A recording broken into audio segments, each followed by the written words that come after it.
Hello, everybody. Welcome back to All Our Parts. Welcome to All Our Parts if you're new here. Like I said, I'm getting into a new cadence where I will be releasing 2 episodes a week, one being Tuesday being the solo episode, and then Friday being my typical guest episode. So today I wanted to talk a little bit about something that goes alongside my personal mental health journey. I realize when I look through my Instagram, I allude to the fact I've been in therapy. I am very much on medication, but I don't really get into the specifics of that. And I've created long form content so that I could discuss the nuances not only of life and wellness and healing, but also in my own life. And so today we are going to talk about my challenging relationship with food that I know a lot of my friends experience, and I'm sure people who are listening have experienced or know someone who has experienced it. So let's get into it. About a few years ago, I was officially diagnosed with avoidant restrictive food intake disorder, ARFID for short, which I will be calling it. And it was not something that I ever suspected. Also diagnosed with OCD. So those two things typically coincide. But finding this out and having this knowledge and the language for it was super helpful. So let's go all the way back to the beginning. I am little Jasmine. I am a pretty picky eater. Chicken nuggets, French fries, but a specific cut. So like I really liked shoestring. I really liked steak fries. Didn't really like waffle fries. I didn't enjoy the texture of waffle fries and felt that they tasted different. I liked baked potatoes, but I didn't like potatoes with the skin on. No lumpy potatoes. And so my family did not have the language for this, and so everyone definitely thought I was a very picky eater. I remember my aunt, I mean, it's low-key traumatic, but it's shared anyway. My aunt, like, she made, like, corned beef hash, which is absolutely gross. Like, I mean, if you love it, you love it. It was a texture nightmare for me. And all of my cousins were able to finish it peacefully and enjoy it. And I remember she was like sitting there watching me eat it. Like, she's like, you have to finish this if you want to go to the park. And I was like, I am like cringing. Like, I'm about to fall out. I think I was crying over this plate of food because it was the worst experience ever. And so eventually, like, I ate begrudgingly. I ate every bite. Of course, we didn't feel like that was information. We just thought, okay, Jasmine's a really picky eater. And then I would remember I would stay at my other aunt's house. Her kids loved eggs. She would always make eggs with breakfast. I didn't like eggs. I would eat toast and bacon. This was another like food moment for me, was breakfast food. So when we would go to IHOP or like any breakfast place, I ordered white toast with bacon. I did not like the butter on it unless the butter was already melted. I did not like to spread my own butter and see the butter on it. And in my mind, I did feel like they tasted differently. And it took a bit for me to branch out and say, maybe I want pancakes. Maybe I want to try like breakfast potatoes. But she would make eggs, and I hated even the thought of eggs. And that is what is so distressing about ARFID is it isn't just the sensation of like experiencing the food, but it is even the mere perception of what that texture might be, what that experience might be to eat that food. And so when I look at eggs, I am overthinking the egg. Like, I have overthought it to the point that I don't want it anymore. Fast forward, middle school, high school, I certainly struggled with restrictive eating. I didn't like eating in front of people. I still don't like eating in front of people, actually. So a lot of really close friends that I have know this. I will get coffee. I will rarely choose a place to eat. Sometimes I will begrudgingly agree to go out to eat with you. But I want to spend time with you, so that's why I agree. But I didn't like the cafeteria settings. I rarely ate in my dining hall in college. So if you are listening, you are getting some very raw insight of why I rarely ate in the dining hall in college. Yes, there was a reason. Here it is. Because I felt like people were watching me eat. Like, I felt like people were thinking about how much I was eating, were thinking about how much, like, I wasn't eating or if I was enjoying it. And so I very much thought me eating was a show for people. Stems back from childhood. My family liked to take very detailed note about what I was or wasn't eating. Commenting on my weight fluctuations, commenting on the fact that I was eating certain things and not eating certain things. Thanksgivings were the worst. Christmas was the worst. A girl can't just enjoy turkey and bread and it not be a big deal. It was a big deal for them, and that's why I don't celebrate with them anymore. But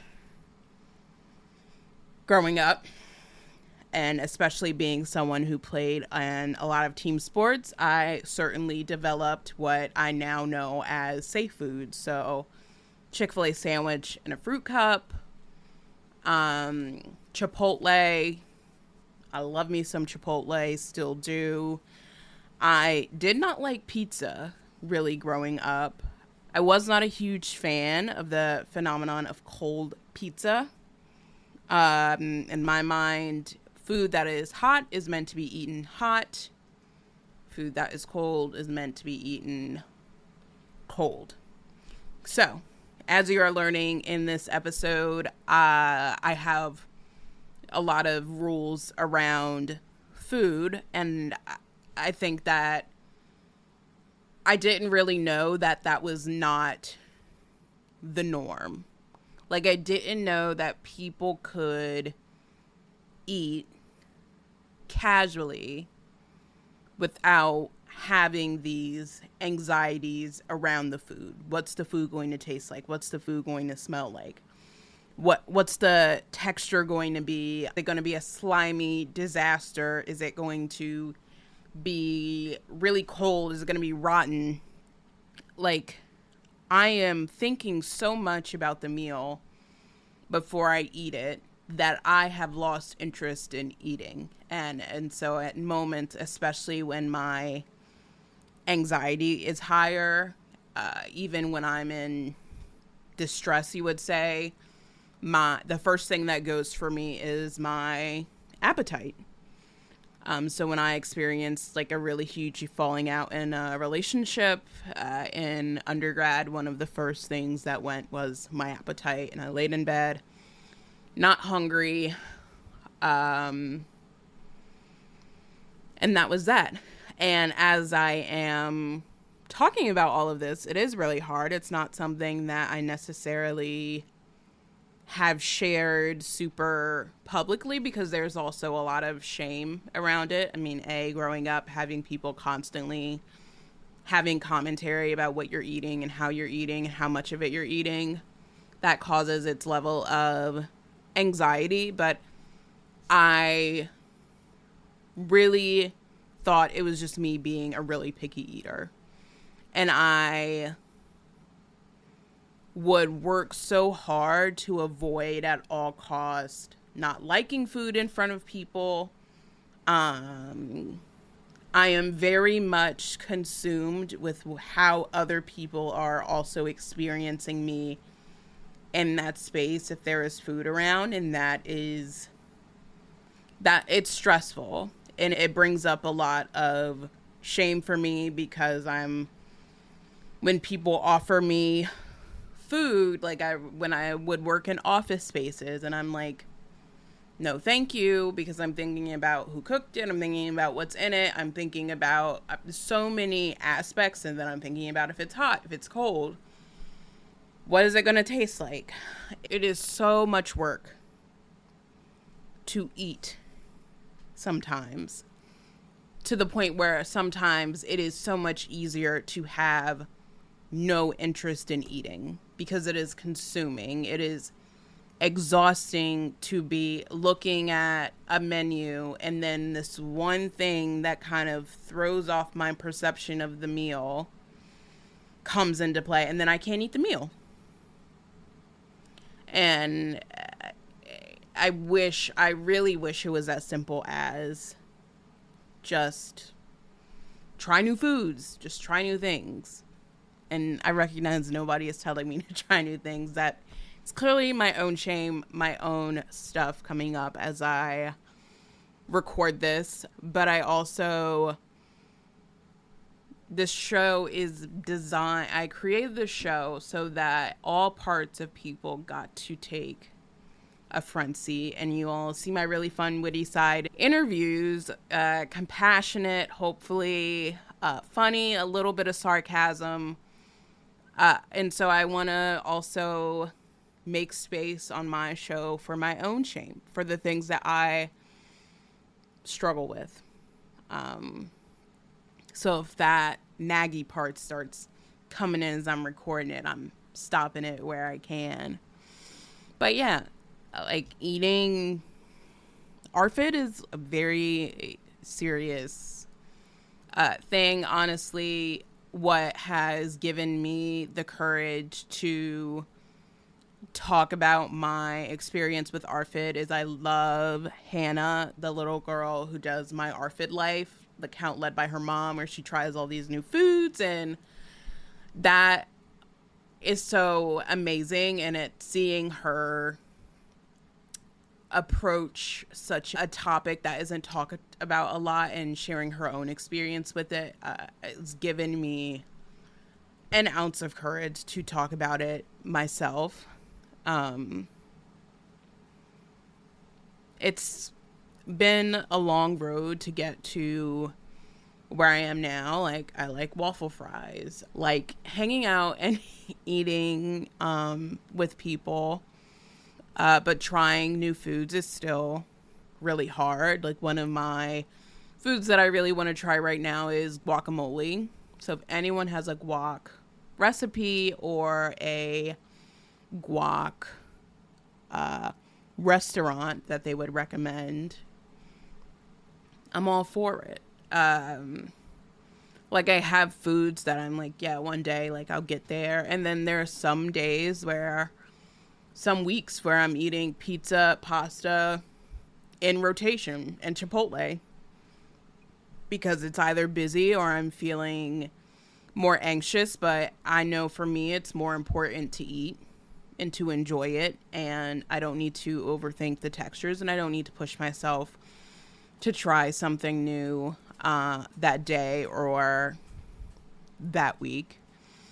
I used to do this thing where I would go out to eat with my friends, and then if I didn't finish it, I'd put it in a box and then throw it away when I got home, because I didn't want anyone judging me about throwing food away. I didn't want anyone to be like, oh, you didn't like the food, because it's hard to describe when you eat a food and there's this one bite where the texture is off, and so all of a sudden you are completely turned off by the entire meal, or there's a piece of it that's cold. And so for me to pack up a leftover meal and take it home, like, this has to be the best ass meal ever. Like, that shit had to have really hit for me to be like, yeah, I'm taking this home, I'm gonna eat it later in the privacy of my own home. That's also why I enjoy cooking a lot. I love that I have been able to like make restaurant quality meals at home. It's a really nice creative outlet for me. It's an opportunity for me to slow down, and it guarantees that I eat. Again, the most important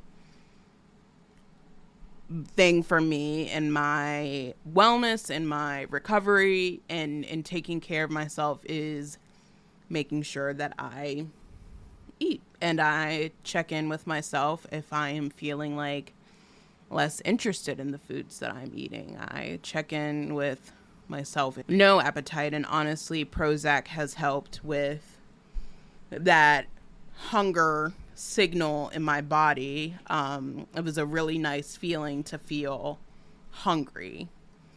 So yeah, that is about me. I would love to hear what you all think. And I'll definitely talk more about what living with ARFID is like, because I know a lot of people don't talk about it or like even what it is, and it was only very recent that like it is considered disordered eating. But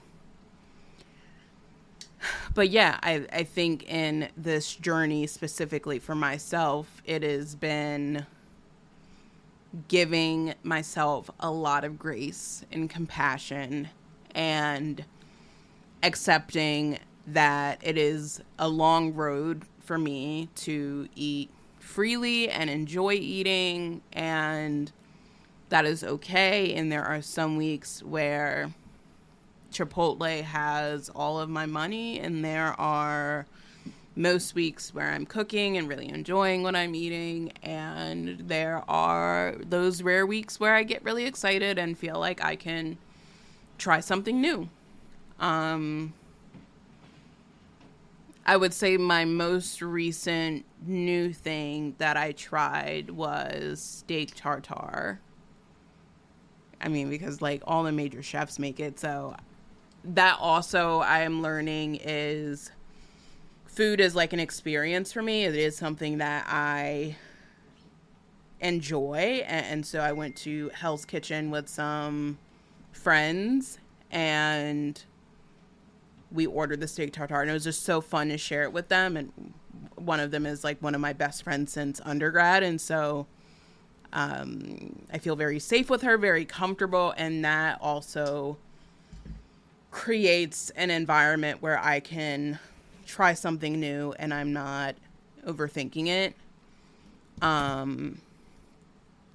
But yeah, that's a little bit about me. I think this also has introduced like the topic of shame, which is something that I will certainly be talking about in future episodes. I will be talking about my OCD in future episodes, struggled with depression.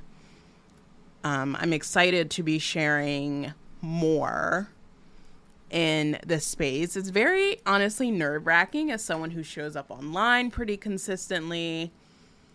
I'm so nervous to put this episode out there, and I am feeling ready and confident enough to, as I'm building this community, I want to be offering that same transparency that so many of you have offered to me. So I am excited to grow with you all and continue sharing with you all. And if this resonates in any way, let me know. But I'll see you all on Friday. Bye.